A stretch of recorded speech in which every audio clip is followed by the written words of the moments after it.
Yeah, I'm back here, but just for tonight. But yeah, getting into the episode, obviously the first thing to talk about is it starts with the Akazeya 9 splitting up and discussing their next course of action. And this is a moment in the episode I'm a little bit split on because, on one hand, I love the moment between Izu and Kiku. Kiku, like, declaring her resolve to finish what she started with Kanjuro, which in itself is also kind of souring, knowing that's not what ultimately happens. But as a whole, I do like the whole fanfare of the Yakuza once again plunging themselves into battle in this episode. But so in that sense, I really like the first chunk of this episode. But on the other hand, I do have to say it felt like there was almost too much time in the episode devoted to them. Like, again, I love fanfare build up with it, but because an episode length is roughly 20 minutes, it did feel like they could have trimmed that first section a little bit. But at the same time, I don't know what to trim or condense either, because a lot of what happens with the Akazeya and especially Cat Viper is important setup, and it does fill fill me with and it does fill me with glee to see Cat Viper with that murderous look, ready to pound Parosparrow's skull into dust. It's like seeing that moment animated is going to be beautiful. Um, Although, to be fair, the stuff with the Akazeya was also kind of the highlight of the episode until you reach the 17th minute mark. And because here's the biggest problem I kind of have with this episode. I It's one of those things where I have become accustomed to the common practice of Toei saving the most hype parts of an episode or the title equivalent parts of an episode for around the last couple minutes. But to me, this did feel like an episode where they needed to kind of sprinkle bits and pieces of the of the fight of the three-way fight between Big Mom, Ulti, and Nami almost throughout the episode rather than save it for those last couple minutes, because again, while not terrible, there are large chunks of this episode that do kind of drag their feet, and I would be lying if I said it didn't affect my enjoyment, because it did. Like there, let me see what it is. Unlike other episodes where even the stuff that drags is somewhat entertaining, this is an episode where the stuff that drags I really kind of tuned out for, and I feel intersplicing moments from the last couple minutes, and I feel like extending the last couple minutes a bit and sprinkling moments of the just three-way battle of Ulti, Big Mom, and Nami would have kind of helped,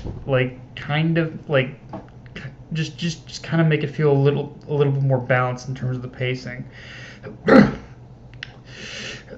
and like, just to be clear, I mean what I mean by that is that Nami's and just to be clear, I guess my like personal kind of how I would have done this episode is just I would keep Nami's moment of cradling Tama and striking back against Ulti.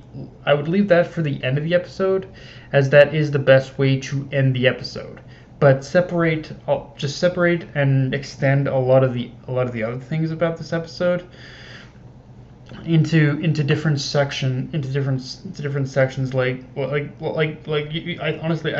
think you really could have placed a good chunk of that back half of this episode into the beginning after the after the Yakuza 9 portion, and in the middle of the stuff with Yamato and and Momonosuke and all that. I think you could have placed it in between that.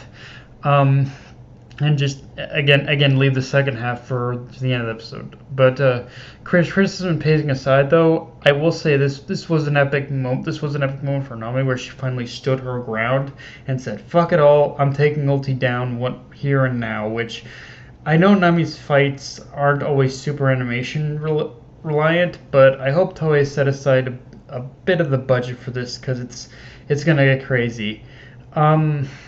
With that said, the only other thing worth noting about this episode is that Yamato is basically on her way to fight Kaido alongside Luffy. And yeah, this is where the whole battle with Kaido really heats up on the emotional level, because while obviously having been hinted at and foreshadowed through dialogue and little moments here and there we've seen, it's in this part of the fight where Yamato steps in that where we truly get the depth of the relationship between Yamato and Kaido, which, spoiler, he's even more of a piece of shit father than what we've seen on the surface. But even that aside, it like once again plays in the idea that Kaido can't be defeated alone. Like that even if Luffy is the one to deliver the finishing blow, you can really only get to that point if you throw everything at him. It's kind of reinforced when we cut back to Luffy's battle, which shows, like, don't get me wrong, Luffy's putting in work, but he really only. But the only reason Kaido's as battered as he is right now is because of everyone's combined efforts. And while not impossible to beat him alone, it does require a little extra effort. Like Luffy is landing hits, but only when Luffy is landing hits, but only when he's ever tapped into that power. And every other time, like Kaido is still very like is still very like is still very like practically is still very like is still very strong and invulnerable practically.